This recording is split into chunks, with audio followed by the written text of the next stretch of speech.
Bueno, buen día para todos. Estamos en este ciclo de entrevistas a personalidades destacadas de las artes marciales, los sistemas de legítima defensa y deportes de contacto, y por qué no también de la cultura física. Este es un proyecto que sale desde la Secretaría de Extensión de la Universidad Nacional de Catamarca, en conjunto con la Escuela Fanchi de Córdoba, representada en este caso por el maestro Emilio Ludeña, y por la Escuela de Pacua Cambio y Bienestar de Catamarca, en este caso representada por mí, Jair Galazo. En esta oportunidad tenemos la gran suerte de contar con el sensei Bruno Orozco. Él es fundador del sistema de protección personal Combatips. Nos va a estar contando un poquito a qué viene toda esta práctica, cuál es su origen y demás. Así que damos lugar a unas palabras del secretario de Extensión, el ingeniero Adolfo Agüero, y luego comenzamos con la entrevista. Buenas tardes, acá en Argentina, Catamarca, y buenas tardes o buen día ya en México. Quería desde la Secretaría de Extensión de la Universidad Nacional de Catamarca presentar a una gran persona, al sensei Bruno Orozco, eh, fundador del sistema de protección personal Combative. La verdad es que estamos orgullosos de poder hacer esta entrevista, de poder conectarnos, de poder vincularnos en este momento tan especial para la universidad, en esta nueva gestión que se inició hace ya casi un poquito más de un año, con el nuevo rector y con un secretario de extensión nuevo que es el que habla, y poder trabajar sobre estos aspectos del desarrollo de la persona humana, desarrollo integral de la persona humana. Por eso el sensei Bruno Orozco es fantástico por su formación, por las experiencias de vida que tuvo, por la transformación en sus distintas experiencias de vida y también contento por lanzar en estos tiempos que vienen cortos eh, algunos instructorados sobre Tai Chi y artes marciales, en donde como responsable de esto está el maestro Jair Galazo y el maestro Emilio Ludueña. Nosotros agradecidos porque sabemos que a través de estas entrevistas podemos nutrirnos todos de ese conocimiento ancestral por un lado, que son estas disciplinas de arte marcial que vienen transformándose de una u otra forma, de ese conocimiento espiritual, si se quiere, que acompaña a estas artes marciales y de poder compartir todo esto con la sociedad catamarqueña, del país, del mundo. Muchas gracias, Sensei, por su dedicación, su trabajo y por esta hermosa conexión. Gracias. Bueno, muchas gracias a Adolfo por el acompañamiento incondicional desde el principio y a toda el área de extensión universitaria y bueno, en general a la Universidad Nacional de Catamarca por el apoyo y legitimidad que le está aportando a los instructorados y las diplomaturas de artes marciales internas y externas que brindamos ahí con mi colega, el maestro Jair Galazo. Una formación multiplataforma que hoy nos reúne en este apartado que denominamos como conversatorios o entrevistas a personalidades destacadas, con la muy buena fortuna de contar mediante esta transmisión con Sensei Bruno Orozco, fundador de Combatives, un sistema de protección, defensa personal y arte marcial auténticamente mexicano, con quien tengo un vínculo muy personal, de forma muy especial, porque hace un tiempo soy alumno virtual de sus enseñanzas, así que este registro pretende también inmortalizar parte de su sabiduría para, bueno, compartirlas con mis educandos y con la sociedad toda, saldando de esta manera parte de esa deuda de gratitud de alumno-discípulo que tengo para con usted, Sensei, así que bienvenido. No, gracias. Gracias por tus palabras. Para, bueno, a modo de introducción, estaría bueno que te presentes contándonos acerca de quién es Bruno Orozco y que, bueno, compartas un poco de tu historia personal, de la formación y de tu larga trayectoria. Bueno, pues yo soy mexicano, como bien lo mencionas. Nací en la Ciudad de México. Eh, soy de papá pintor, mamá socióloga, eh, familia entre académicos y artistas. De niño me inclinaba por ese mundo, por el arte más que otra cosa, por mi papá, por mi hermano, etcétera. Y empecé a estudiar o a practicar kickboxing como un recreo, como un hobby. En ningún momento es muy curioso porque lo he dicho varias veces, este camino pues me escogió, yo no lo escogí, o sea, acabé haciendo esto por X o Y razón, pero no es algo que yo tuviera planificado, ¿no? Entonces, se me conjuga, empecé a los 12 años kickboxing, pero también a su vez empecé a consumir drogas a los 13 ya fuertes, inhalar solventes, mucho alcohol, marihuana, cocaína, etcétera, ¿no? Entonces, de los 13 a los 19 años más o menos, pues fui un drogadicto acérrimo, ¿no? Y eso me llevó a, vamos a decirlo así, a ausentarme de alguna forma de la vida, vivir en una realidad paralela. Y también me llevó a vivir pues mucha violencia, muchas situaciones límite, físicas, mentales, emocionales, con mi entorno, con mi familia, etcétera. Y paralelamente también a seguir tratando de instruirme en artes marciales o en pelea o en algo, en armas, etcétera, que me diera como más poder dentro de esa locura, digamos, ¿no? Entonces, mi familia materna son cazadores, una familia de cazadores de toda la vida. Entonces me crié con armas, también con mi papá, también era de armas. Entonces, como siempre, sumergido entre las drogas, las armas, vamos, y todo un descontrol ahí, pues, mental, emocional, ¿no? Fue hasta los 20 prácticamente que tuve una crisis personal tremenda. Yo tendía a consumir hongos alucinógenos 2 veces al año. Y en esa ocasión, pues la última vez que consumí hongos alucinógenos fueron demasiados y me provocó como decimos aquí en México, que me quedara en el viaje, ¿no? Entonces me quedé 6 meses con flashbacks y con un estado de, pues, alucinógeno, ¿no?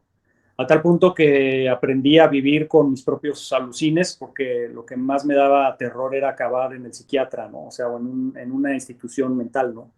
En un hospital, ¿no? Psiquiátrico, etcétera. Entonces, ese terror me llevó a suprimir esas alucinaciones o aprender a vivir con ellas y tratar de vivir de una forma normal, ¿no? O común, ¿no?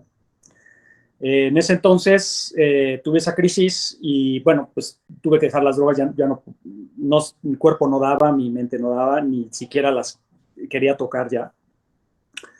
Y empecé un proceso pues de sanación, ¿no? Entonces empecé a practicar yoga, empecé a hacer kung fu, empecé a buscar tai chi, empecé a buscar diferentes artes, ninjutsu, o sea, como que dije, me voy a meter a artes marciales, me voy a meter a algo espiritual. Entonces, mi mamá era practicante de yoga, entonces pues dije, bueno, voy a hacer yoga. Entonces empecé a hacer yoga y todo eso lo empecé a hacer como de una forma muy intensa y a su vez, donde yo vivía en Cuernavaca, es una zona que era conocida, ya no tanto, pero en su momento, por tener mucha medicina holística de todo tipo. O sea, desde sanadores, médicos alternativos, medicina tradicional mexicana, muchos acupunturistas, o sea, muy bollante, ¿no? El tema holístico aquí en Cuernavaca, ¿no? Que es una ciudad cerca de la Ciudad de México. Entonces, pues estando en el ambiente, me empecé a meter muchísimo, empecé a pegarme con una curandera, doña Vicenta, una curandera mexicana, de medicina tradicional mexicana, y tenía otro amigo que su abuela era una curandera muy famosa, doña Modesta, ya fallecieron las dos, y también pues, pegándome en el mundo de la medicina tradicional mexicana. todo el tema del chamanismo, me empecé a meter muchísimo en todo el tema de Carlos Castaneda, todo este rollo, ¿no? Del chamanismo mexicano.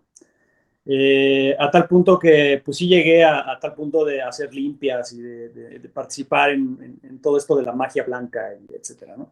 Y paralelamente a eso empecé a estudiar medicina tradicional china, seguí con el yoga, empecé a hacer Reiki, me gradué en el segundo grado de Reiki, nada más me di al tercero, y también me metí al Instituto Gestalt, ¿no? Para estudiar psicoterapia. Entonces me empecé a meter así muy fuerte en todo y me dediqué a eso, pues como una necesidad de poder liberarme de mis propios demonios por un lado y de tratar de ayudar ayudándome en ese sentido, ¿no? Y empecé a dejar de lado pues toda la parte violenta, toda esa parte de entrenamiento, de instrucción. En mi época de drogadicción conocí personas que estaban dentro del mundo paramilitar, entonces estuve en campamentos paramilitares y como gente pues bastante oscura en ese sentido, ¿no? Entonces todo eso, ese mundo lo traté de dejar a un lado, ¿no? Así como sabes que eso ya es el pasado, todo lo que son drogas, violencia, armas, todo eso, y yo voy a ser un nuevo ser, ¿no? Entonces, me dediqué a eso. Todo cambió cuando me invitó uno de mis terapeutas, maestro también, me invitó a un retiro de Vipassana, en la tradición de Senegoenka, una tradición birmana. Y me metí en el retiro, hice mi primer retiro de 10 días y me cambió totalmente la vida. Paralelamente al retiro, como 2 meses antes de mi primer retiro, empecé Aikido. Me interesó el Aikido, me platicaron del Aikido. En ese entonces, estoy hablando de 1995. En ese entonces, el Aikido en México no era tan conocido. Yo creo que tampoco en el mundo, tan conocido o en ciertas regiones del mundo. Entonces me enteré de esto llamado Aikido, de este arte marcial. Para ese entonces yo seguía entrenando kickboxing, seguía entrenando tai chi, ninjutsu, pero y boxeo también. Pero cuando toqué el Aikido y empecé a ver como la filosofía atrás del Aikido, lo que proyectaba, las enseñanzas de O-Sensei, el fundador del Aikido, lógicamente la parte de entretenido como espectacular, como Steven Seagal, ¿no? Y todas las películas de Steven Seagal. Entonces dije, pues eso está fantástico, ¿no? En ese entonces, pues todavía no teníamos un boom de artes marciales mixtas, todavía no teníamos lo que yo llamo la era del hiperrealismo marcial, ¿no? Donde pues, si no funciona en la jaula, no funciona, pues todavía no estaba eso, ¿no? Entonces, pues todavía el Aikido en ese entonces era considerado un arte, pues, sumamente peligroso, sumamente efectivo, ¿no? Entonces, como que reunía el Aikido todas estas características y además era como se plantea y se sigue planteando la transformación de la violencia hacia la paz, ¿no? Entonces, a mí me cayó así como anillo al dedo porque dije, no, pues es perfecto para mí, ¿no? O sea, aquí a través de este arte marcial puedo transmutarme, ¿no? Y realmente, vamos a decir, juntarlo y concatenarlo con el tema de la sanación que yo estaba llevando a cabo. Entonces, me metí al Aikido de lleno y posterior fui a mi retiro de Vipassana y fue un decantamiento. Seguí haciendo terapias, también estudié masaje shiatsu, entonces con una argentina, por cierto, bastante buena, y empecé a hacer terapias yo para sanar, entonces daba shiatsu, daba reiki, sanación, etcétera, etcétera. Pero después del retiro de Vipassana, como que me quedé en dos líneas, ¿no? O sea, dije, voy a meditar y voy a hacer Aikido. Y todo lo demás lo voy soltando. Dejé de hacer yoga, dejé la terapia Gestalt y todo el tema de las prácticas. Empecé también a dejarlo a un lado porque dije, la meditación en sí misma y Vipassana es extremadamente poderosa. Entonces dije, ¿sabes qué? No necesito más. Tengo la herramienta de oro. Entonces me dediqué, me enfoqué al Vipassana 100% y me dediqué a hacer retiro tras retiro, tras retiro, tras retiro y a meditar diariamente 2-3 horas sin parar, y hacer puro Aikido, mucho Aikido. En ese entonces, para subsistir, tenía una panadería, tuve una panadería 8 años, y luego me asocié con un amigo y pusimos un restaurante, luego pusimos otro restaurante y luego pusimos una cafetería. Entonces, como que era yo restaurantero y aikidoka, ¿no? Entonces, pues me dedicaba más a la cocina, por necesidad me convertí en chef también, porque pues, vamos, por necesidad, no porque yo quisiera ser chef, sino pues porque en el negocio no había chef a veces y el que tenía que cocinar era yo, ¿no? Y me di cuenta que nos iba bien y la gente le gustaba lo que cocinaba, entonces me empecé a meter más de lleno en el tema de la comida, del pan, y paralelamente, pues seguía con el Aikido y seguía meditando, ¿no?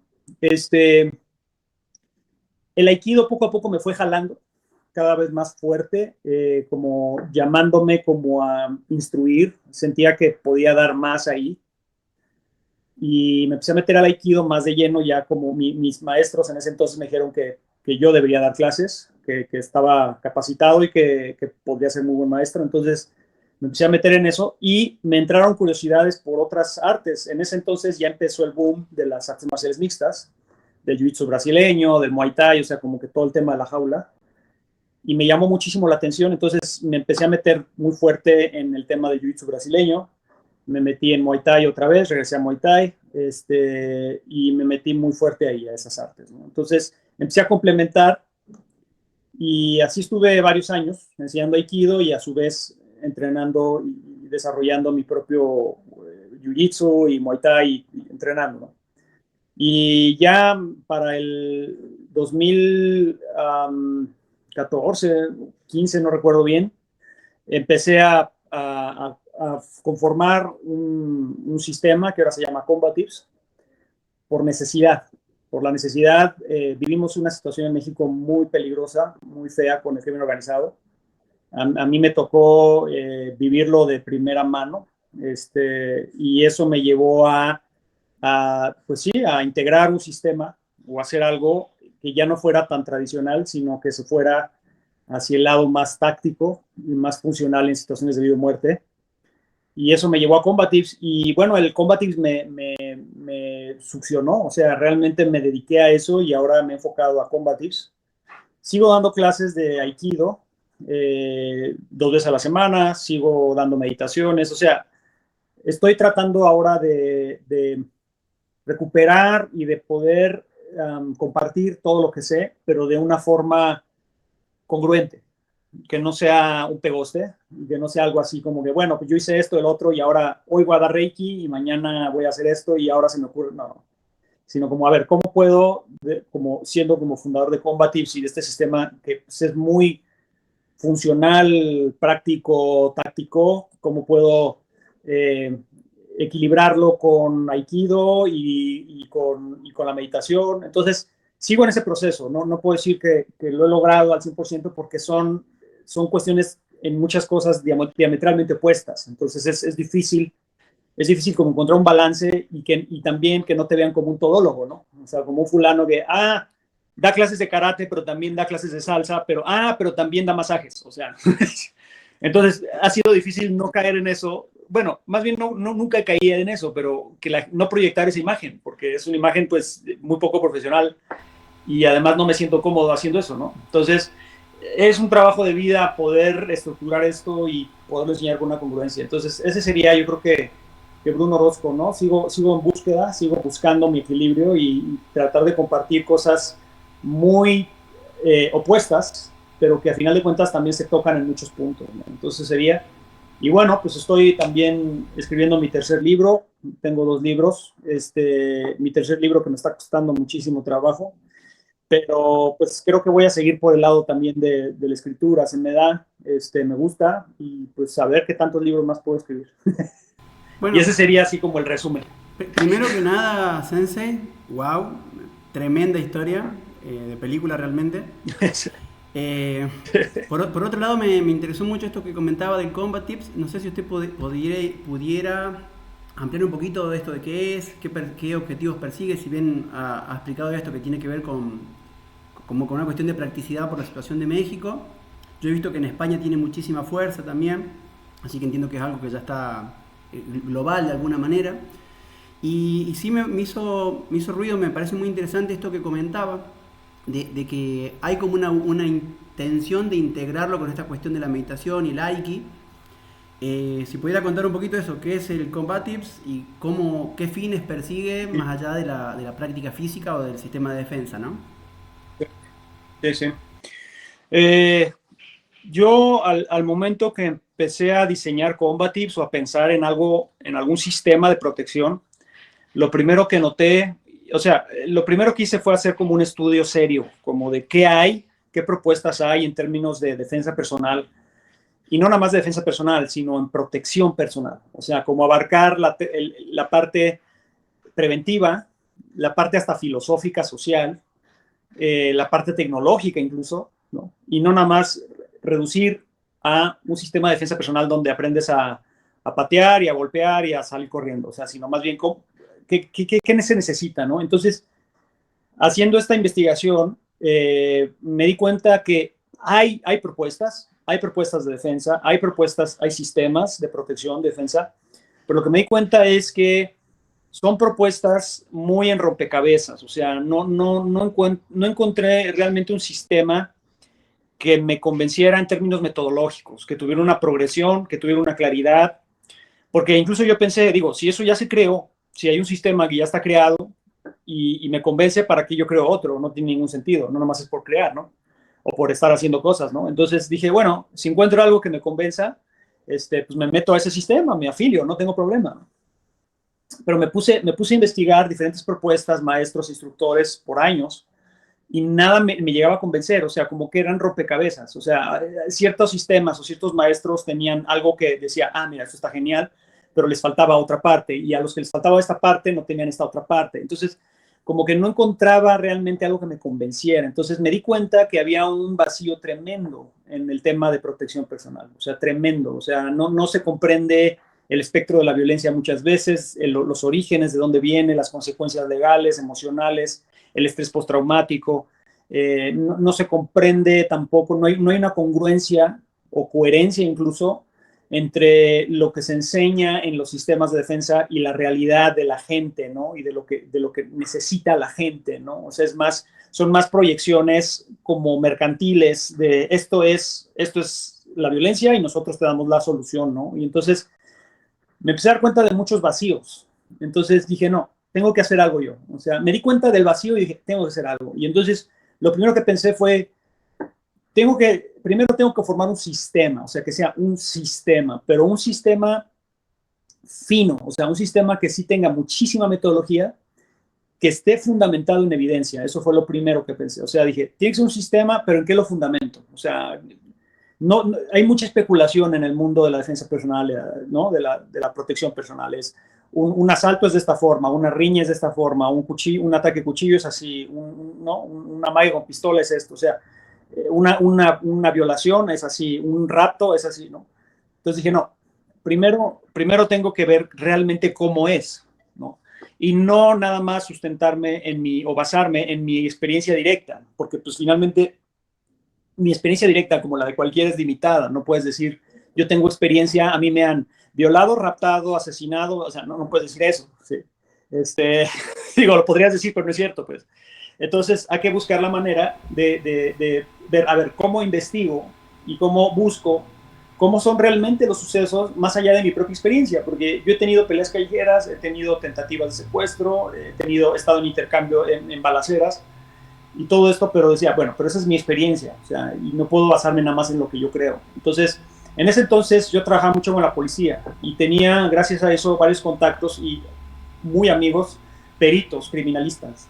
Entonces, empecé a meter, y peritos forenses, entonces me empecé a meter como en la evidencia, a ver, voy a investigar. Entonces me metí de lleno a investigar y toda esa evidencia la tenía revuelta, o sea, era de, bueno, la violencia es un espectro amplísimo, o sea, porque tenemos violencia intrafamiliar, tenemos violencia en situaciones de tráfico, tenemos acoso, abuso sexual, fraude, tenemos secuestro, tenemos trata de blancas, tenemos riñas de diferentes tipos, o sea, privación, tentativas de homicidio de varias formas.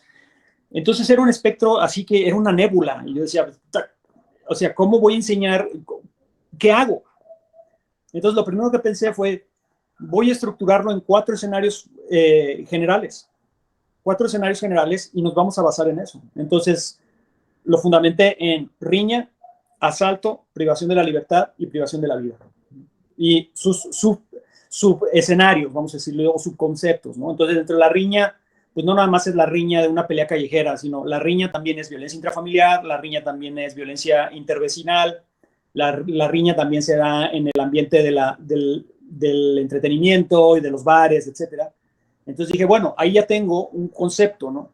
Y luego el tema del asalto. Bueno, me metí de lleno en los asaltos y descubrí asaltos simples, asaltos complejos que se ligan con tentativas de homicidio, con raptos, ¿no? Y con el tema del secuestro, de la privación de la libertad, también investigando y estructurando, pensé, no puedo hablar nada más de secuestro como privación de la libertad. O sea, el tema de, por ejemplo, abuso sexual es privativo de la libertad. El tema de bullying también puede ser privativo de la libertad. La trata de blancas, la trata de personas es privación de la libertad y no están pidiendo dinero a los familiares, o sea, no puedes cerrar en secuestro, ¿no? Y luego el tema de homicidio también, o sea, me metí también en el aspecto legal, homicidio doloso, homicidio culposo, y por qué son los homicidios, ¿no? Circunstanciales o ya homicidios de alto perfil, etcétera. Entonces, se empezó como a armar todo, o sea, una vez que puse los 4 escenarios y los empecé a armar, empezó a tener congruencia. Y eso fue lo primero que hice y me di cuenta, ok, tengo estos escenarios, o sea, tenemos esta problemática, la gente tiene esta problemática, puede ser víctima de estos 4 escenarios. Entonces, ¿ahora qué hago? Entonces dije, bueno, vamos a ver qué resoluciones basadas en evidencia ha hecho la gente en esos escenarios, cómo ha sobrevivido esos escenarios, tanto de mi propia experiencia como experiencia de alumnos, como experiencia de otra gente, y no fundamentando esto en artes marciales necesariamente, sino más bien en la gente común y corriente. O sea, oye, te quisieron asaltar, ¿qué hiciste? ¿Cómo sobreviviste? O te quisieron raptar, ¿cómo escapaste? ¿Qué hiciste? Y eso lo empecé a hacer comparativas con el ámbito de seguridad público, o sea, con policías, con investigadores, con fuerzas especiales. O sea, empecé a meterme en ese rollo porque paralelamente a toda esta investigación y todo lo que estaba conformando, curiosamente la vida, ¿no? Me empezaron a llamar, vamos a decir, cuerpos de seguridad, desde cuerpos de escoltas, compañías privadas de seguridad, policías, mandos policiales, la procuraduría que le decimos aquí, fiscales. Me empezaron a llamar miembros de fuerzas especiales, o sea, gente del ejército, no el ejército como tal ni la marina, pero comandantes y sargentos y jefes, o sea, como oficiales, me empezaron a mandar gente. Oye, te queremos mandar a esta persona y queremos que, ¿no? Entonces yo aproveché esa interacción para informarme también, ¿no? de sus propias experiencias, ¿no? Entonces, y aparte mi conocimiento del mundo marcial. Ya llevaba varios años en el mundo marcial, en diferentes disciplinas. Iba una vez al año a Japón a capacitarme, y en Japón no nomás me cerraba en ir a dojos de Aikido, sino iba a Kenjutsu, iba a Judo, iba a Jiu-Jitsu, iba a Karate. Entonces, cada vez que iba a Japón, entonces todo eso y toda esa información marcial y todo era es como si tuviéramos un escritorio con folders y folders y folders de 1000 cosas, y ahora ¿qué hago? O sea, ¿cómo estructuro esto? Entonces, lo que me di cuenta es que tenía que conformar una parte técnica resolutiva del uso de la fuerza, proporcional dentro del marco legal y realista a las capacidades de la gente, no a las proyecciones de un linaje marcial o de un gurú de la defensa personal, sino una persona común y corriente que realmente cómo podría actuar y cómo puede defenderse. Entonces, al principio lo estructuré en 4 niveles. Combatif estaba estructurado en 4 niveles. En un nivel veíamos lo básico, por ejemplo, de riña, de asalto, de privación de la libertad y tentativa de homicidio. Entonces, en ese nivel, lógicamente, se tenían que incluir ataques armados y ataques sin armas. Teníamos que incluir no nomás el tema de ataque, sino de amenaza y amague también. Los usos de la fuerza relacionado a esos escenarios, ¿no? O sea, como una persona, cuándo usas fuerza letal, cuándo es justificable, cuándo no es justificable, cuándo no te queda de otra, etcétera, ¿no? Y luego a sumarle a eso los cursos de acción, o sea, ¿qué hace la gente cuando se ve sorprendida? ¿Cómo actúa? ¿Qué reacciones tiene? ¿Qué es lo más conveniente? ¿Qué es la mejor decisión? ¿Cómo tomar la iniciativa? ¿Cuándo esperar? Todo eso, ¿no? Entonces empezaron a salir más y más conceptos teóricos, tácticos, y empezó a brotar la información. O sea, fue increíble, realmente empezó a brotar la información y empecé a estructurarla.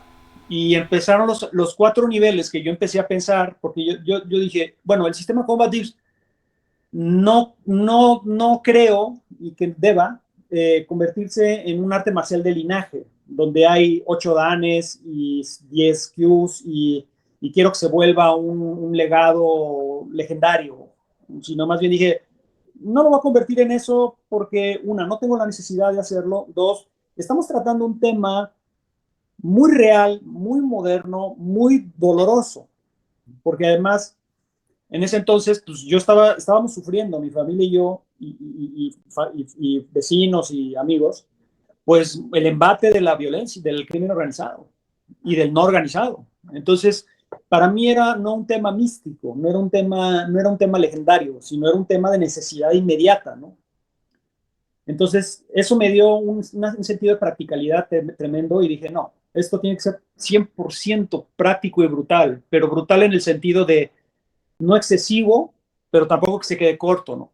Sino muy directo, muy efectivo y muy real. Entonces, me seguí por ahí a tal punto que cuando ya compilé todas las técnicas y en los 4 niveles y empecé a darme cuenta el tamaño del sistema, esto fue pues, más o menos 12 años después de todo este proceso. Me di cuenta que eran como 750 técnicas y dije, no, o sea, es que esto tampoco es real. Porque ¿quién va a aprender 750 técnicas? O sea, dije, es que está exagerado. Y ya empecé yo con los alumnos que se empezaron a unir de las primeras generaciones y me dieron la confianza de, mira, aquí hay un loco que está haciendo su sistema de protección personal, pues a ver qué da, ¿no? Y cuando vinieron y les gustó, pues, vino más gente, más gente, más gente. Y luego yo los empecé a evaluar conforme a los 4 niveles que yo había conformado. Pero resulta que un nivel era brutal. O sea, para pasar un nivel eran 100 y tantas técnicas. Entonces dije, pues es que tampoco. O sea, y la gente nomás se quedaba con los ojos viscos porque no nada más era un tema práctico en términos del uso de la fuerza, sino Combatives está estructurado en 4 áreas. Entonces, tenemos el área física de entrenamiento funcional y de la capacidad física que tienes que desarrollar, ¿no? Que nosotros le llamamos Body for Combat, que es que tienes que tener una cierta corporalidad y un cierto nivel de fuerza y de agilidad para poder ejecutar cualquier técnica. Es una mentira que si estás hecho un enclenque o un debilucho, vas a poder hacer, que es pura técnica, no es cierto, ¿no? Ese es un punto. Y luego la otra área de entrenamiento era la área teórica, nosotros le llamamos estrategia, ¿no? Entonces, como la parte de táctica, de estrategia, el entendimiento del código penal, los usos de la fuerza, etcétera. Y luego la otra área, que era el área de hand to hand, que es el área de uso de la fuerza sin armas, y luego el área de armas. Entonces son 4 áreas que dije, bueno, estas 4 áreas deben de ser entrenadas. Si una persona no desarrolla su cuerpo, no tiene lo que necesita. Si una persona no desarrolla la parte teórica, estratégica, tampoco. Si una persona no desarrolla la parte de armas, manejo de armas, tanto porque la mayoría de los sistemas de defensa se fundamentan en sobrevivir contra las armas, cuando debería ser en un inicio al revés. Primero aprende a manejar las armas para que veas cómo te pueden dañar con esas armas. Entonces yo dije, si no hay manejo de armas, no hay defensa personal, no hay nada. Y también, si no hay tu cuerpo como un arma, tampoco sirve. Entonces, estas 4 áreas las comento porque estos 8 niveles eran estas 4 áreas cada vez más complejas. A tal punto que se volvió un monstruo, un Frankenstein. O sea, era algo enorme. 750, 800 técnicas que yo decía, bueno, la gente, y hubo gente que se empezó a quejar. O sea, hubo gente que dijo, tu sistema está padrísimo, pero está complicadísimo. O sea, son muchísimas técnicas, son muchísimos conceptos teóricos, hay que estudiar muchísimo, hay que hacer muchísimo ejercicio, hay que manejar 4 tipos de armas. O sea, es tremendo. Entonces, yo lo pensé, dije, bueno, es que en términos comerciales tampoco es conveniente, porque la gente va a decir, bueno, esto nunca lo voy a lograr. Entonces lo que hice fue que los 4 niveles los dividí en 8 grados. Entonces dije, un nivel va a tener 2 grados, el segundo nivel va a tener otros 2, y así, o sea, lo dividí en 2, digamos, ¿no? 2, 2, 2. Y entonces se conformaron los 8 grados. Y dentro de los 8 grados, lo que empecé a hacer es decantar, o sea, empecé a decantar técnicas. y las empecé a decantar con base en sparring, con base, lo que dicen los gringos, en pressure testing, o sea, en comprobar las técnicas en un ambiente controlado, pero donde tienes a un compañero que se resiste, que no se deja tirar, que no se deja desarmar. Y de repente en Combat Tips sí se ponen bastante violentos los sparrings, o sea, se ponen bastante intensos. No hay tantas lesiones, pero sí se ponen de repente muy intensos con armas y sin armas. Y ahí, con base en esa experiencia de sparring y de resistencia y de comprobación, empecé a decantar técnicas. Entonces pude reducir de 750, ahora puedo decir que son nada más como 480.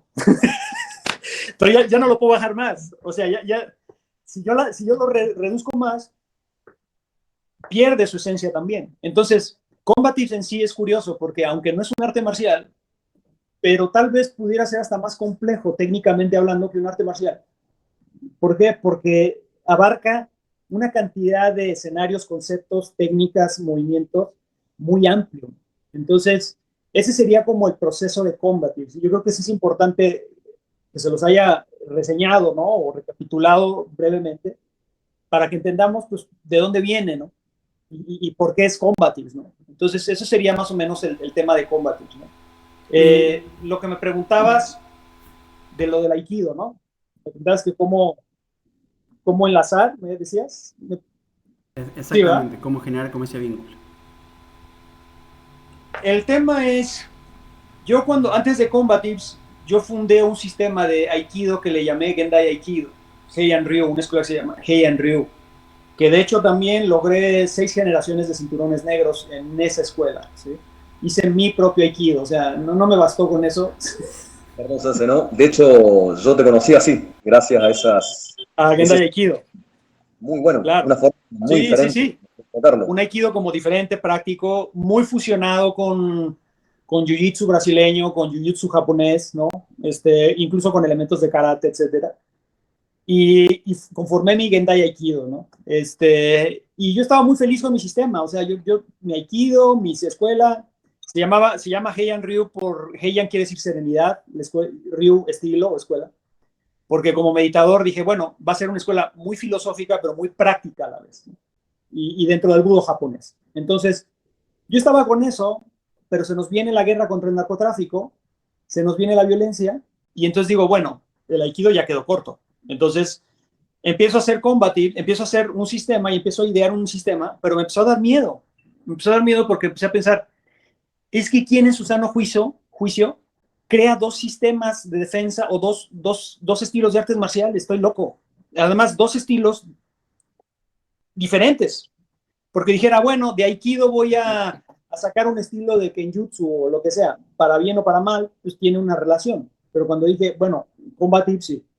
Y bueno, o sea, llegó un momento en que sí me empecé a volver medio loco. O sea, llegó un momento en que empecé a tener problemas mentales, porque era demasiada información y cómo aventarme a hacer un segundo estilo marcial o un segundo sistema. Entonces, en ese momento dije, me estoy aventando en una tarea titánica que la tengo que lograr, pero que tengo que encontrar las diferencias entre las dos cosas, y ahí me basé, ¿no? Entonces dije, bueno, Combat Tips no va a ser un Aikido táctico, no va a ser un Aikido militarón o militarizado, no, más bien dije, Combat Tips tiene que ser algo para civiles, desde civiles, con un sentido práctico, donde podría tener elementos de Aikido, pero definitivamente no quiero que sea un refrito del Aikido o de mi propio estilo, y Aikido con uniformes negros o con pantalones militares. No.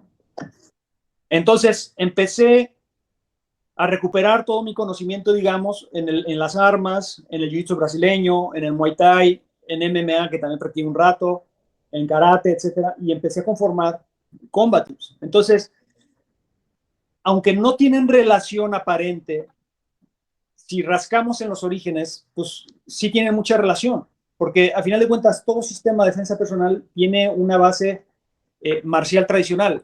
No habría defensa personal sin artes marciales tradicionales, no existiría. Y hablen del que quieran, Krav Maga, Defendu, todos son refritos e hibridaciones de diferentes estilos, ¿no? Y combinaciones muy, muy complejas además, y ya que generan su propia identidad, ¿no? Entonces, ahora el tema, lo que estoy haciendo ahora, últimamente, los últimos 4 años, 3 años, es recuperando la parte tradicional, ¿sí?, más filosófica del budo japonés, y de una forma delicada, cuidadosa y cautelosa, unir estas dos partes, o sea, combatives y budo japonés, ¿no? Pero sin mezclarlos y sin revolverlos, ¿no? Entonces, creo que lo estoy logrando en los puntos que se encuentran. Y a final de cuentas, el punto fundamental donde se encuentran es la calidad de vida. O sea, y el desarrollo personal a través de la calidad de vida. Porque a final de cuentas, Combatives, fue parte de la pregunta, es como, ¿qué objetivo tiene Combatives? Y si yo les puedo decir que el objetivo como último de Combatives es una calidad de vida. Y la calidad de vida solo se puede generar cuando hay hábitos de seguridad que te permiten tener más confianza en tu día a día, cuando hay un convencimiento de que tienes la capacidad y la serenidad y la cordura para tomar buenas decisiones en situaciones límite. Eso es lo que te da Combatives, ¿no? Entonces, encontré esa parte y dije, bueno, Combatives busca eso, pero si pensamos en artes marciales, pues prácticamente estoy hablando de un arte marcial, porque las artes marciales también, en el fondo, pues tienen su parte práctica, su parte filosófica, y tiene que haber una congruencia, ¿no?, entre las dos, en la parte filosófica y práctica, ¿no? Entonces, ahí creo que se encuentra, y ahí podría yo decir que Combatives, como tal, pues fácilmente es un arte marcial también. Totalmente, ¿no? Totalmente. Doy fe de eso. Así que sí, que has logrado realmente esa unión, así que sí, sí, felicitaciones, realmente. No, gracias. Bueno, un poco esta pregunta se dio en dos, y en parte la has respondido, pero bueno, es candente, así que lo vamos a plasmar, ¿sí? Dice, ¿hay alguna relación entre las artes marciales que practicaste y los disgustos que obtuviste en ellas con la creación del sistema Combative? Y si es así, ¿pensaste cómo podrías evitar que tu sistema Combatives caiga en aquellos errores, ¿no? Sobre todo a la hora de que tus discípulos continúan con este legado. Claro. Sí, primero encontrar, o sea, sí responder que sí tuve muchos desencantos con las artes marciales tradicionales. Tuve muchos desencantos, ¿no? Uno de los desencantos más fuertes ni siquiera puede ser la a veces incongruencia entre lo que te muestra el sistema y la realidad, que es una incongruencia muchas veces, pero eso lo puedo entender, porque si estamos hablando de un arte marcial tradicional, estamos hablando de un folclore cultural, y estamos hablando de una época, y estamos hablando de un reforzamiento de una identidad, incluso nacional o cultural específica, ¿no? Entonces, practicalizar un arte marcial y que pierda su espíritu cultural y su identidad, pues deja de ser arte marcial y se vuelve un sistema, un mero sistema. Entonces yo dije, yo no tengo problema con eso. O sea, cuando las artes marciales tradicionales muestran cosas muy folclóricas, muy rebuscadas o muy de película, etcétera, no tengo problema con eso porque entiendo que es parte del programa y ok, ¿no? Uno de los problemas que veo ahí es que no hay un disclaimer en ese sentido.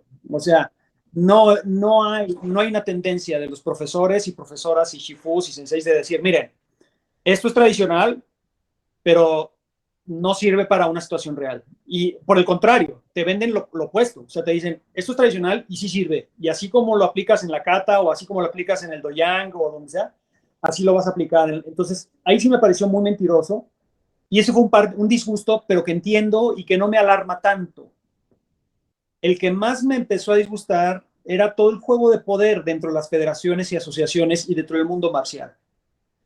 Y me empecé a dar cuenta que había muchísima egolatría, mucho narcisismo, muchas envidias, arrebatos, muchas mentiras. Y yo también estuve federado en algún momento y participé en federaciones y estuve metido en ese mundo político, marcial, burocrático.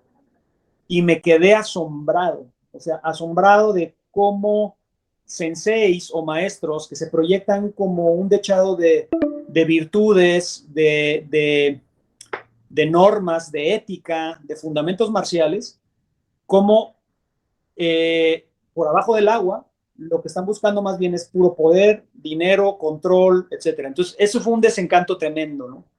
Y eso fue uno de los disgustos. Entonces, yo creo que mis disgustos son estos dos puntos. O sea, uno es la incongruencia con la realidad y que de hecho te la venden como si fuera, sí, así es.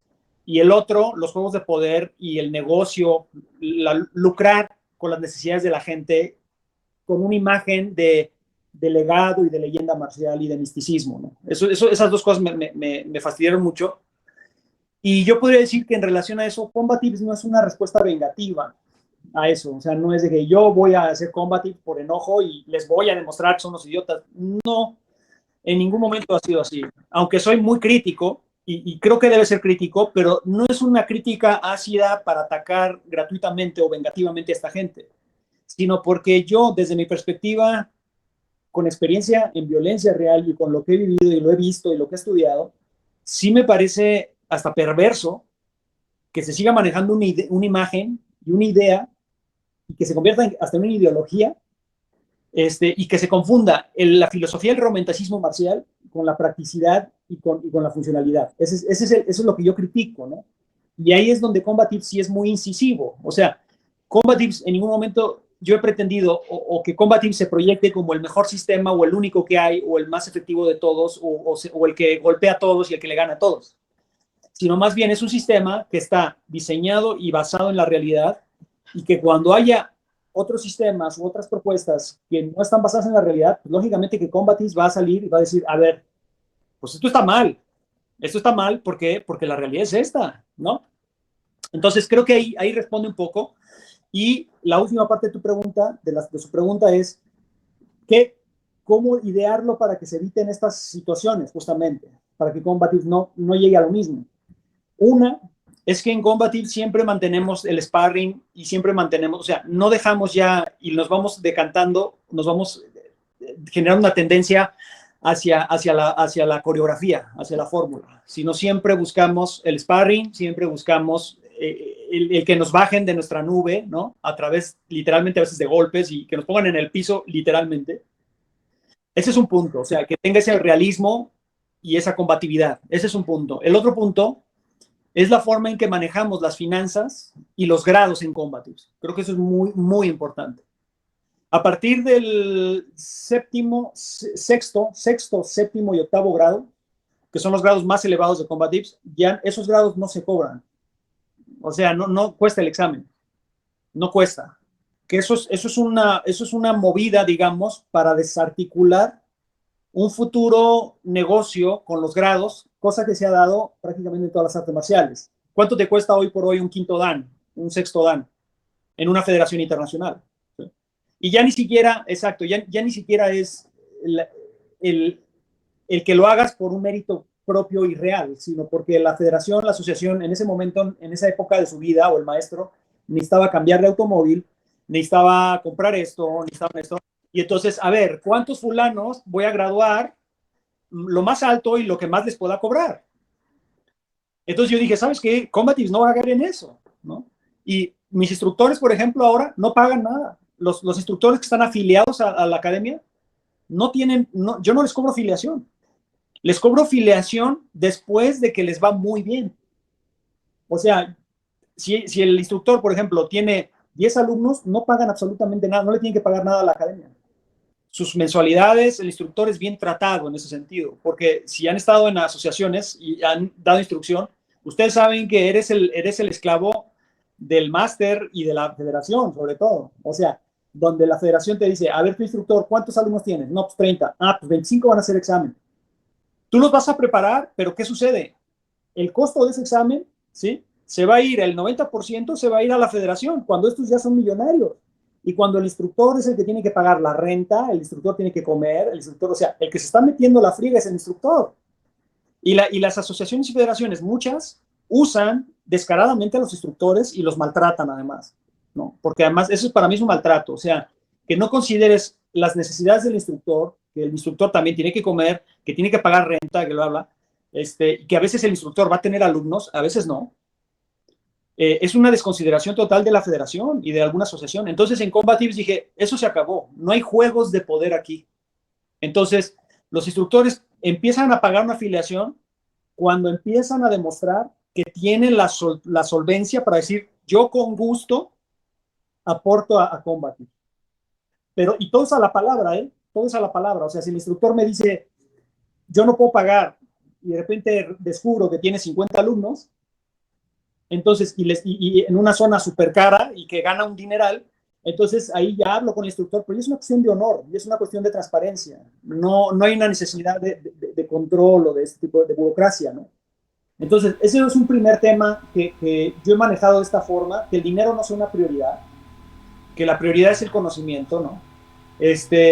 Y a su vez, que los exámenes y el mismo conocimiento y las evaluaciones son siempre hechas con el máximo criterio en términos de evaluación, de calificación. O sea, cuando yo les digo, tú puedes hacer examen, me tienen que mandar los exámenes de las 4 áreas y repruebo a cada rato a gente. No pasas, porque en la mayoría de las asociaciones y federaciones, cuando te mandan al examen, pagas el examen, ya tienes el grado. Realmente, yo he visto exámenes de porquería, de cuarto, quinto dan, porquería, pero ya pagaron el dinero. Entonces se les da el grado, aunque no lo merezcan. Y aunque no lo hayan demostrado, Sensei, porque es un trámite burocrático. Hacemos una pequeña pausita para retomar la transmisión, así no se corta. ¿Claro?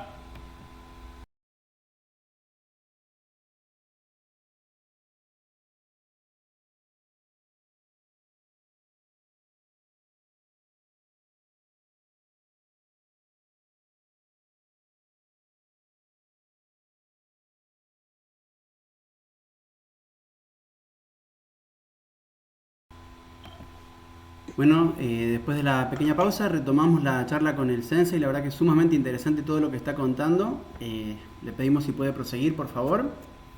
Habíamos quedado en esto de que había algunas cuestiones de inconformidad que se generaban con las federaciones y cómo manejaban esta cuestión de graduar y cómo pretendía combatir y resolver este tipo de cuestiones, que me parecía sumamente interesante la propuesta.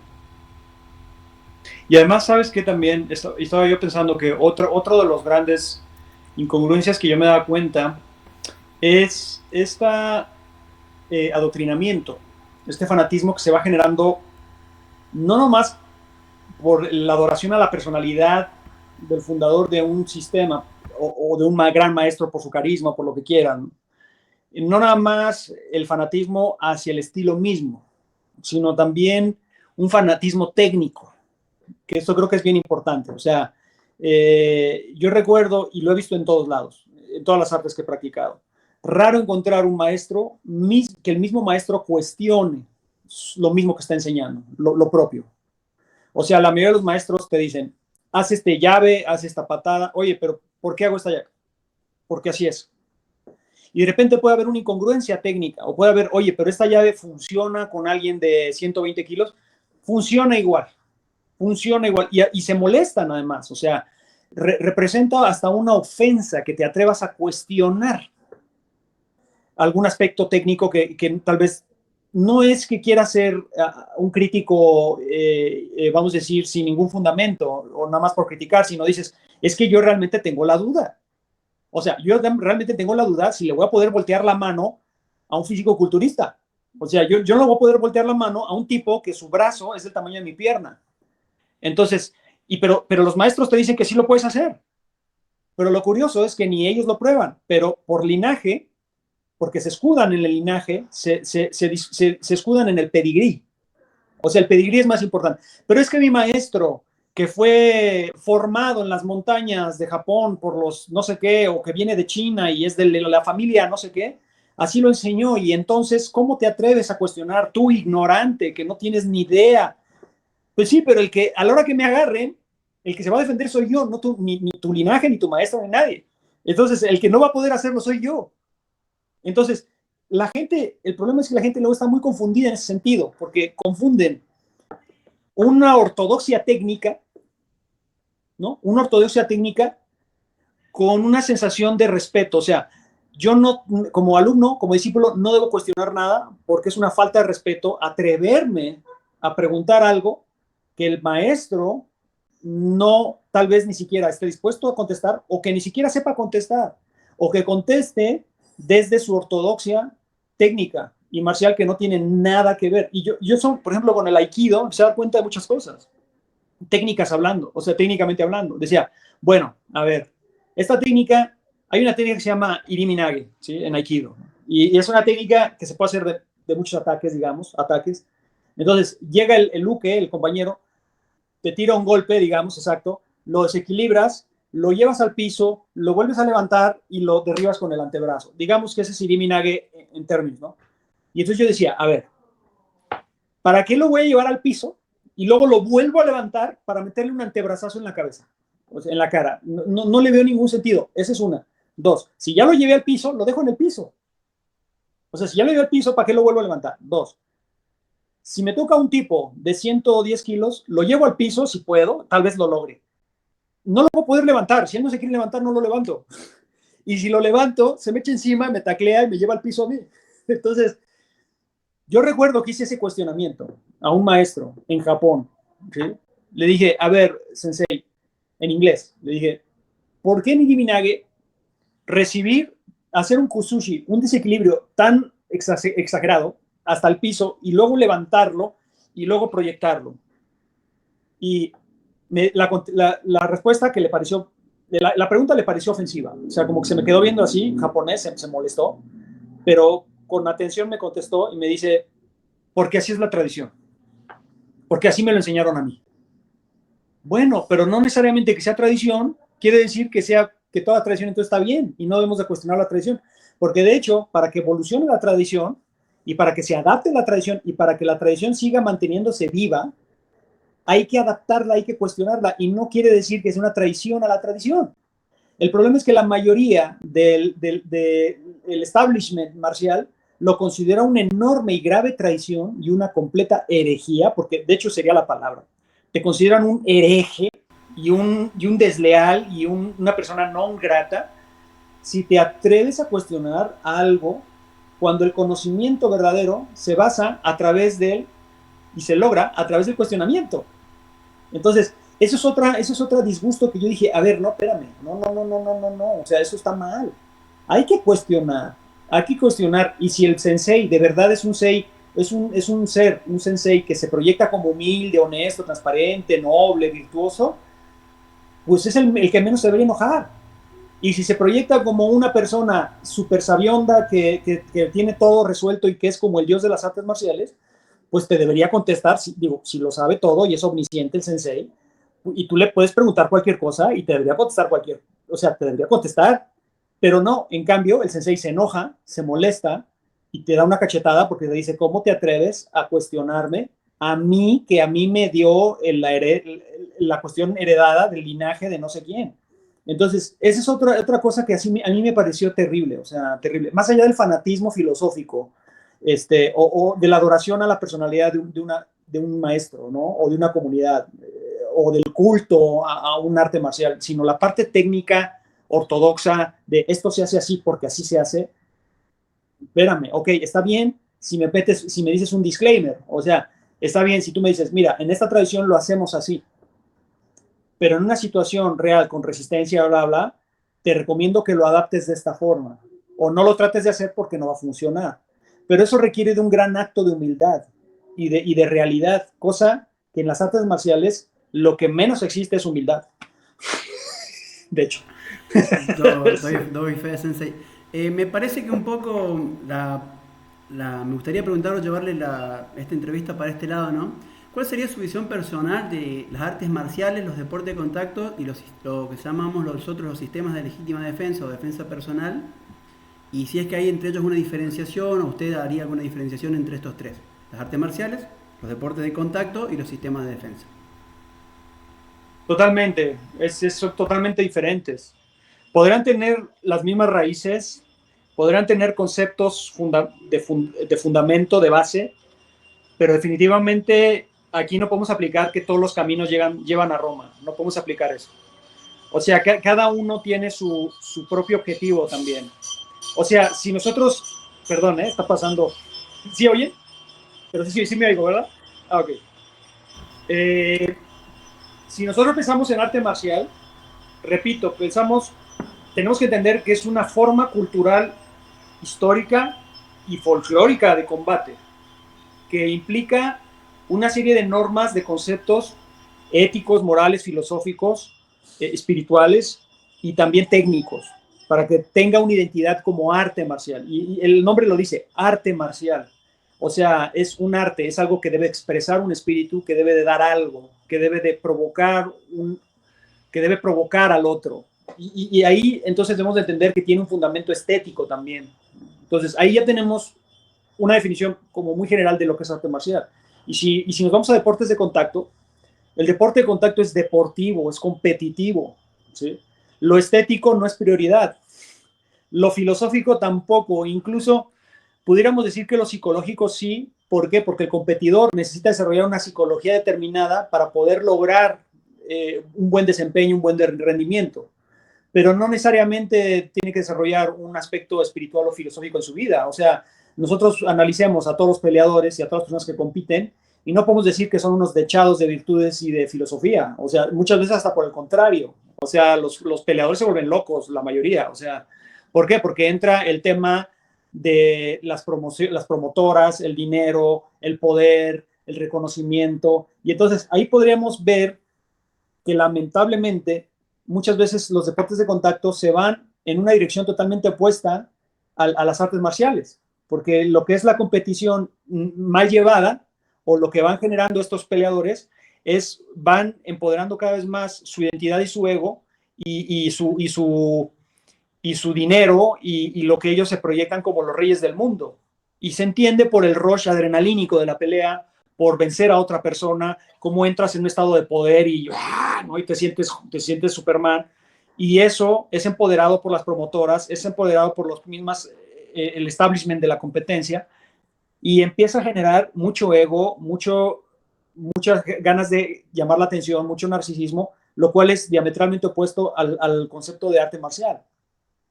No estoy diciendo que los deportes de contacto sean malos, negativos, sino que muchas veces se va por ese lado.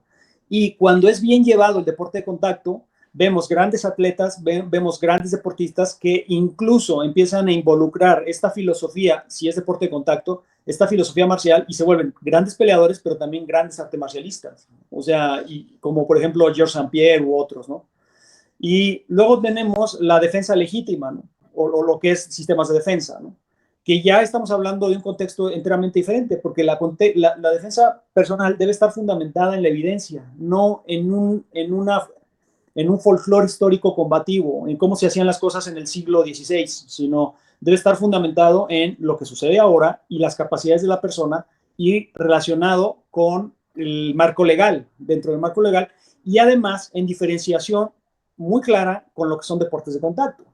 Porque en el deporte de contacto, el 99.9% de los deportes de contacto es en ambiente controlado, 1 a 1, con reglas, con categorías de peso, con árbitros, con normas, para que sea deportivo, si no, no sería deportivo. Y la legítima defensa o la defensa personal no se debe regir por esas normas, ni se debe fundamentar en esas normas, sino debe buscar la supervivencia absoluta, ¿no? Entonces ahí vemos 3 objetivos, yo creo que sí son diferentes, aunque tienen conceptos base, porque finalmente, por ejemplo, karate. El karate tiene la parte tradicional filosófica muy fuerte, pero el mismo karate tiene la parte deportiva. Y esa parte deportiva se puede ir dentro del karate, pero el karate ha migrado hacia las MMA. El karate ha migrado al kickboxing, el karate ha migrado, o sea, vamos. Pero a su vez, el mismo karate tiene la parte de defensa personal. En algunas cosas no tan desarrollada, pero el karate tiene mucho de defensa personal bastante efectivo. Entonces, el mismo karate tiene estas 3 facetas y yo creo que muchas veces depende del enfoque que le da el instructor particular o la escuela. Porque nosotros podemos ver estilos de karate o maestros de karate que son más tradicionalistas en kata y la estética y la espiritualidad, karate do, ¿no? Y hay otros que dicen, no, karate de competencia, y hay otros que dicen, no, yo quiero un karate moderno, de desarmes, o sea, entonces yo creo que depende mucho del espectador y del usuario y del instructor, qué enfoque le da y hacia dónde lo quiere inclinar. El problema es cuando empiezan a entrelazar y a confundir una cosa con la otra, porque esa confusión entonces nos hace pensar muchas veces que un arte marcial debería funcionar para todo. Y yo les voy a decir una cosa, no hay estilo que tenga estos 3 atributos al máximo y que los puedas explotar al máximo. O sea, no existe, no lo conozco. O sea, no existe un sistema, un arte que digas, es bueno en la jaula, es bueno en defensa personal y es totalmente estético e increíble y es filosófico. Yo no creo que exista. No creo que exista. O sea, yo lo diría, por ejemplo, desde Combatives. Podría decir, bueno, Combatives se ha convertido en un gran sistema de defensa personal, pero Combatives queda corto en la jaula. ¿Por qué? Porque no nos enfocamos en eso. Y porque justamente el ser profesional y congruente es decir, cuáles son tus limitaciones, qué es lo que quieres, qué es a donde no te vas a meter y no meterte. O es como si yo dijera, yo recuerdo hace tiempo un maestro de karate me dijo, oye, profesor, me encanta Combatives, pero me voy a meter si generas catas de Combatives. O sea, porque las catas de Combatives, él como karateca y catas, ¿no? ¿Y por qué no haces unas catas de Combatives? Y entonces ya haríamos Combatives en catas. Y entonces yo me quedé pensando, me pareció interesante la idea, pero dije, pero pues es que si hago Combatives catas, ese es el camino para que Combatives se convierta en una coreografía. Y entonces ya van a ser más importantes las catas que el sparring y que la comprobación.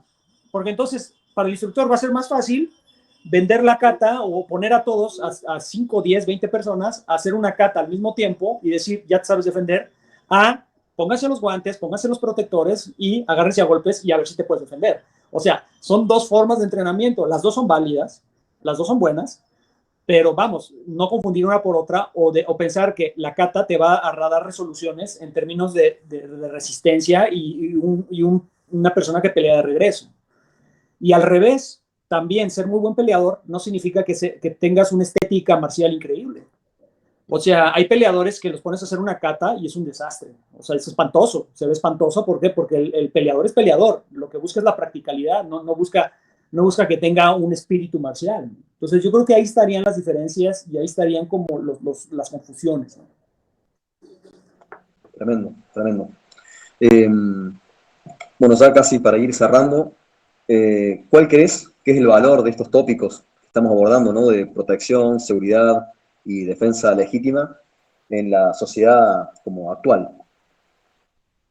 Yo creo que lo que debe generar todo el tema de seguridad y protección es, repito, conciencia, calidad de vida, confianza, soltura, alegría.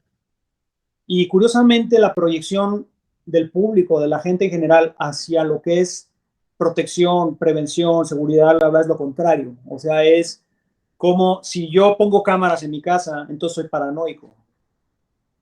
Si aprendo a defenderme, entonces estoy pensando en que me van a atacar y necesito volverme violento para poder defenderme.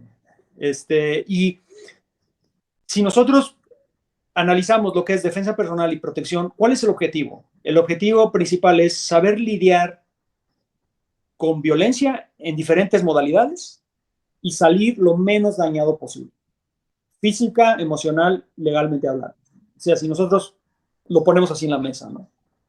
Entonces, si lo entendemos desde ese enfoque, de esa perspectiva, entonces el objetivo último debe ser la calidad de vida. O sea, debe ser que la persona empiece a adquirir confianza en sí misma. Es un tema de autoestima, pero no nomás de autoestima. Es un tema también de confianza de capacidad. El padre de familia que tiene hijos y que sabe que si un día alguno de los niños o niña o él o su esposa o etcétera, o la familia está en un problema, el padre de familia que tiene esa confianza de que sabe qué hacer o al menos sabe como qué decisiones tomar. Una persona que no sabe qué decisiones tomar porque no las ha practicado, no las ha desarrollado, es una persona que se va a volver insegura, se va a volver neurótica. La neurosis y la histeria y llegando hasta la psicosis es por una falta de conocimiento, seguridad, confianza en tu capacidad. O sea, es una persona que está constantemente en una especulación, en una narrativa especulativa, que, bueno, yo nunca he entrenado, yo nunca he hecho esto, pero el día que nos vengan a matar, pues yo voy a ser Rambo. Pues, o sea, es una especulación, es una idea, es una autopercepción. Tal cual. Es una autopercepción muy heroica de lo que tú crees que puedes hacer. Eso te da una sensación de confianza. Y la mayoría de la gente vive con esa sensación de confianza, sobre todo hombres. Los hombres por la testosterona, por su idea, bla, bla, machos alfa, etcétera, todos se creen Rambo.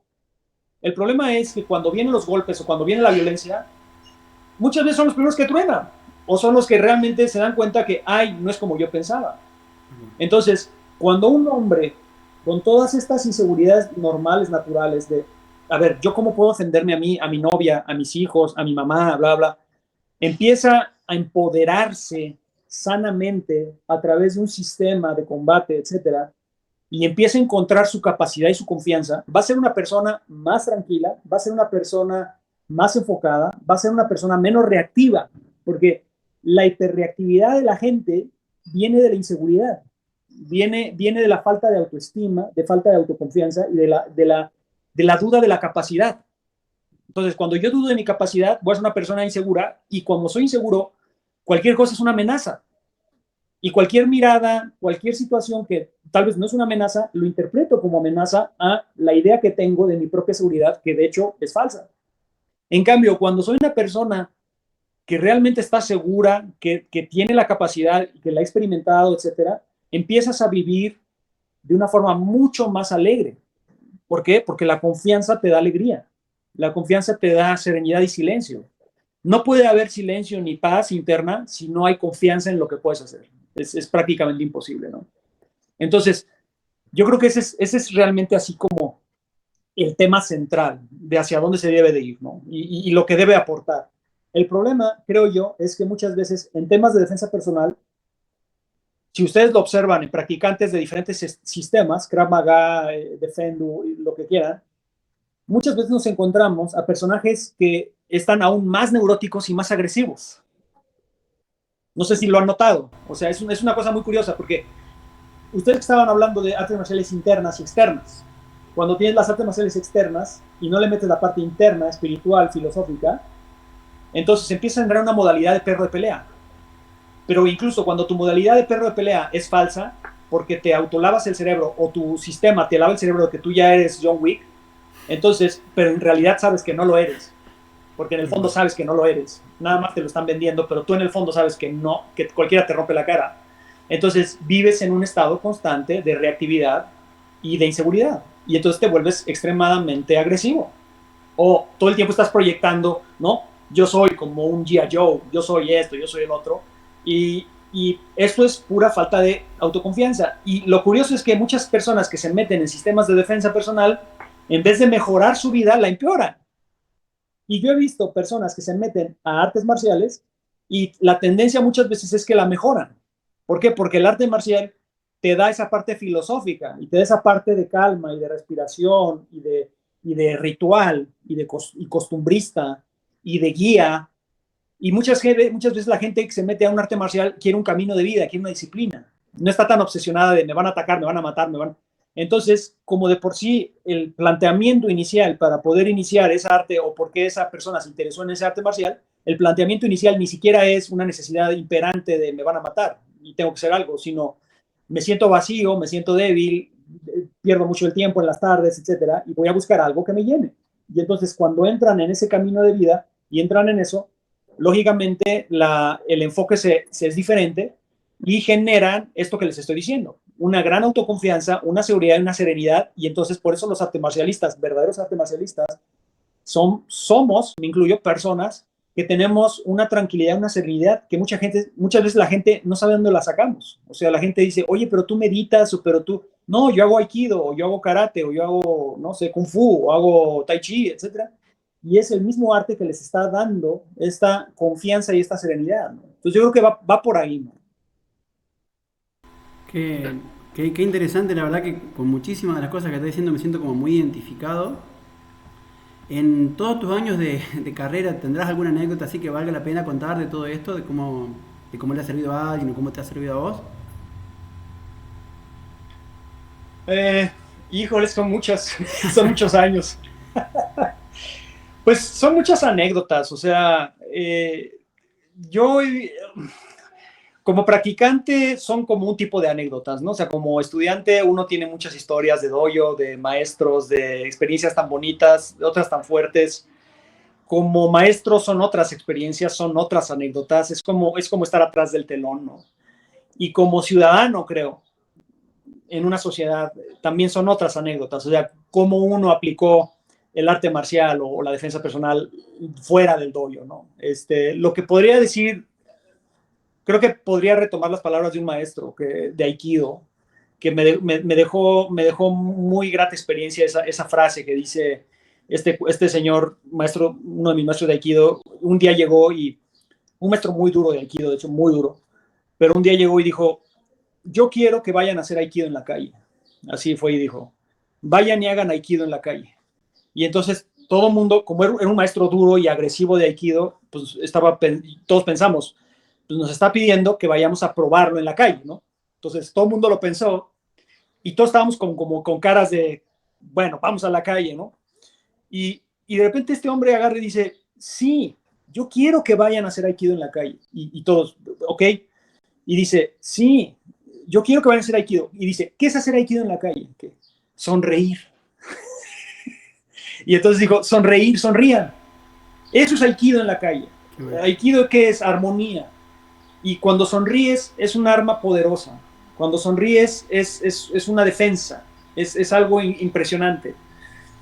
Y entonces a todos les cambió. Hubo gente que se decepcionó porque quería realmente, o sea, ya tenía el permiso del maestro, ¿no? O sea, ahora sí puedo ir, ¿no?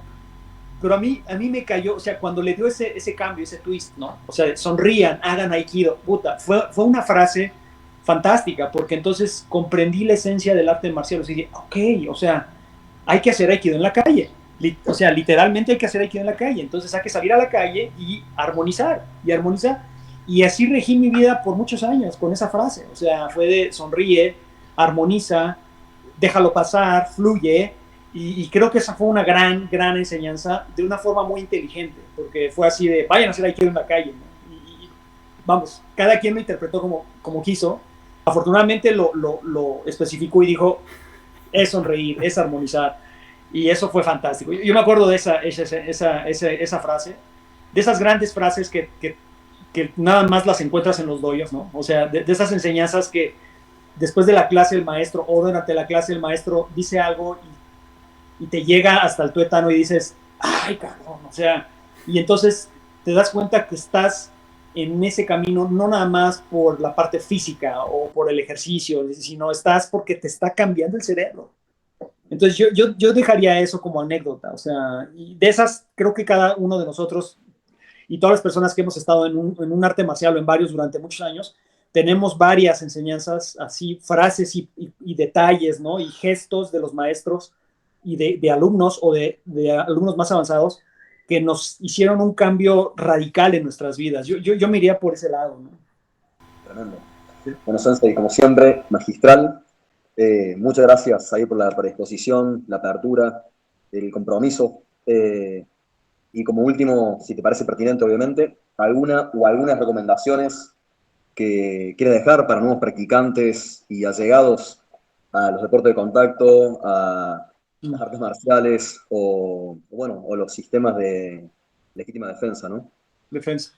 Pues yo creo que es nada más tener claro qué quieres, ¿no? Yo siempre pregunto, les invito, ¿no? ¿Qué quieres? O sea, piensa, yo creo que hay que cuestionarse constantemente, no solo una vez, sino ¿por qué estoy haciendo esto? O sea, yo me lo sigo preguntando después de 27 años. O sea, ¿por qué sigo pisando el tatami? ¿Por qué sigo? O sea, ¿por qué? Y las respuestas son fantásticas porque van pasando los años y te vas dando cuenta que van cambiando las respuestas. Vas madurando y tus respuestas a veces son más profundas. A veces ni siquiera tienes la respuesta. Yo he habido momentos donde me he preguntado, ¿por qué hago esto? Y no me puedo responder. Pues ya no sé. Porque pues ya no sé hacer otra cosa. Entonces, yo diría eso, o sea, que la persona que está buscando algún sistema, algún arte, realmente primero se pregunte qué es lo que quiere, o sea, por qué quiere practicar algo. Y yo creo que en la pregunta puede haber unas respuestas interesantes. O sea, creo que hay gente que va a decir, yo quiero aprender a defenderme, pero en realidad lo que quería es hacer ejercicio.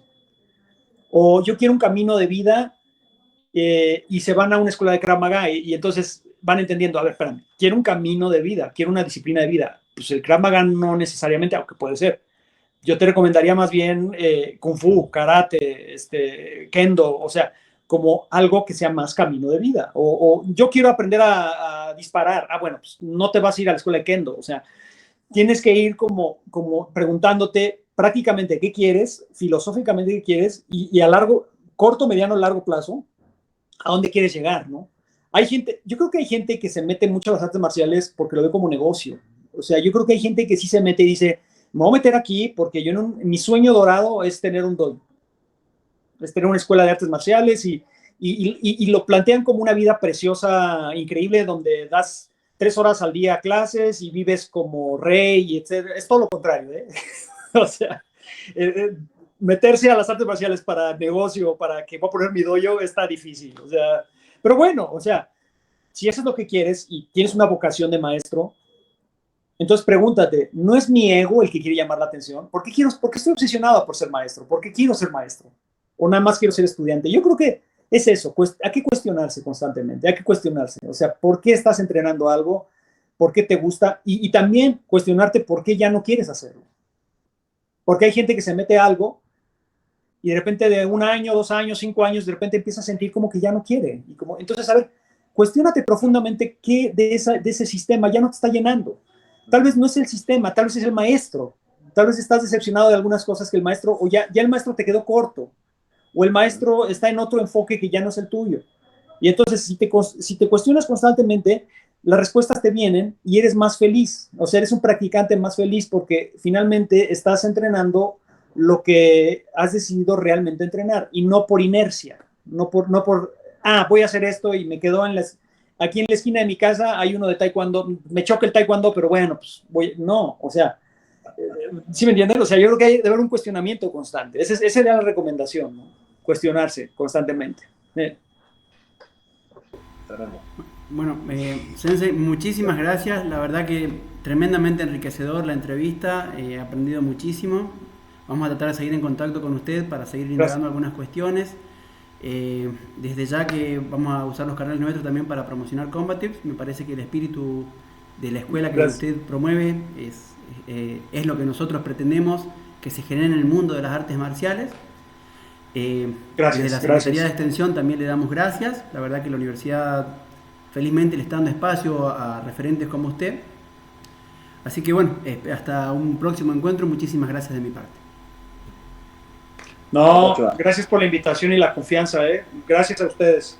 Y fantástico el tema de la universidad y que se proyecte de esa manera y que den estos espacios. Ojalá sea un ejemplo para más universidades, de verdad, ¿eh? Gracias, Sensei. Hasta la próxima.